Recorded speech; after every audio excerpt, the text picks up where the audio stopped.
Veterans of game development, both hobbyists and professionals, will tell you to make small games. But no one really defines what is a small game. Since the size of a game can be relative from one person to another, I've tried to define at least what I think most of us are trying to say.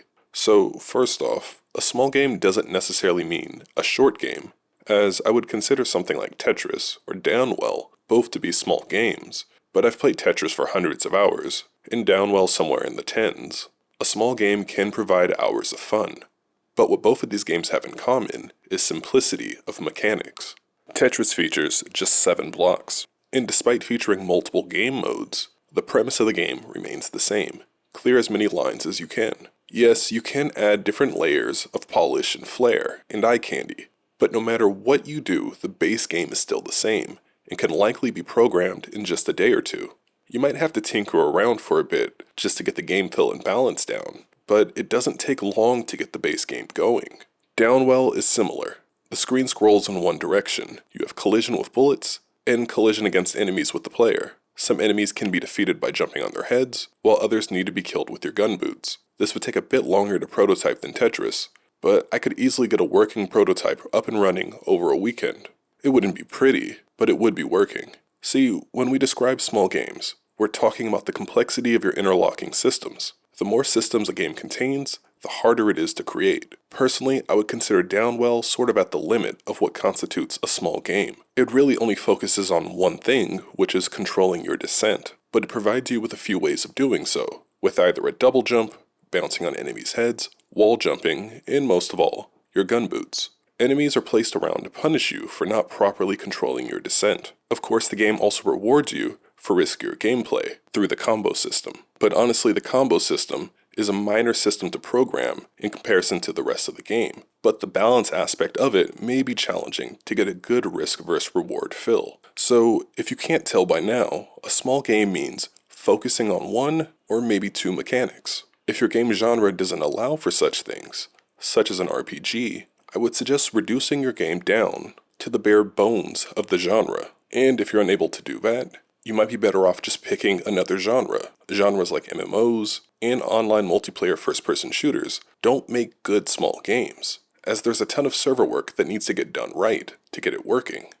A traditional fighter usually also requires a lot of animation, and unless you can figure out how to make something extremely simple on the animation side, you're also likely not creating a fighter, at least not a traditional one.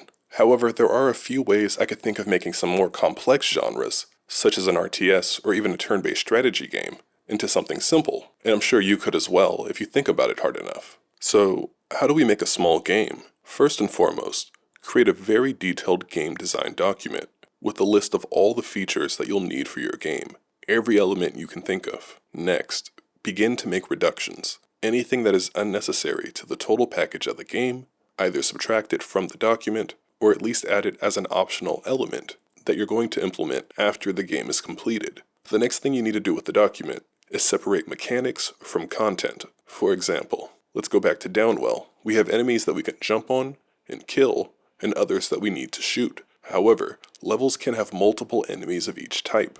Instead of creating multiple enemies, just create one of each, and remove the rest.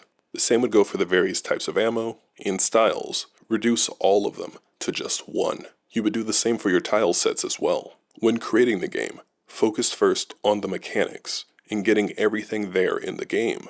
If you're working with a team, you can of course split the focus, but if you're working alone, mechanics are the most important aspect. Second, do your best to separate the content of your game from your code. That way you can create additional content for your game without having to touch your code base. Of course, this isn't always possible, such as when you're adding new enemies, but things like level design can be built without touching a code base. I do that for hand cannon. Most importantly, make sure you follow your game design document to a T. Don't add any additional content or even the optional content until everything else in that game design document has been completed. We all get the itch to keep adding, but you have to fight that urge. If you have a great idea, write it down and store it away, and just continue down with what's on the document. The moment you begin to add anything else, you're going to hit scope creep. And once you get that ball rolling, trust me, it's hard to stop, especially if there's no one else there to tell you no.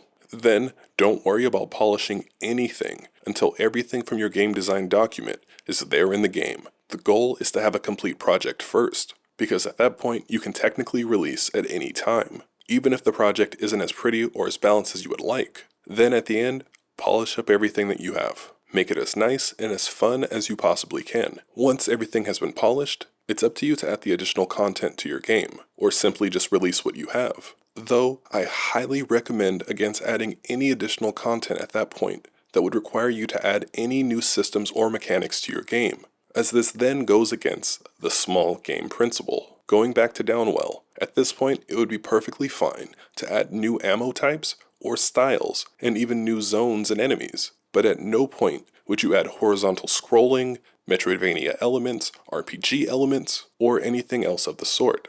You want to add elements that will remix the game loop, not add to it or extend it, because once you do that, you're going right back into the codebase, and you'll likely have to rework the other systems to help balance that mechanic. I know a lot of this is a bit vague to any up-and-coming developer, but it's sort of difficult to be specific when you have so many different types of genres in games, and you want to make something that applies to as many people as possible.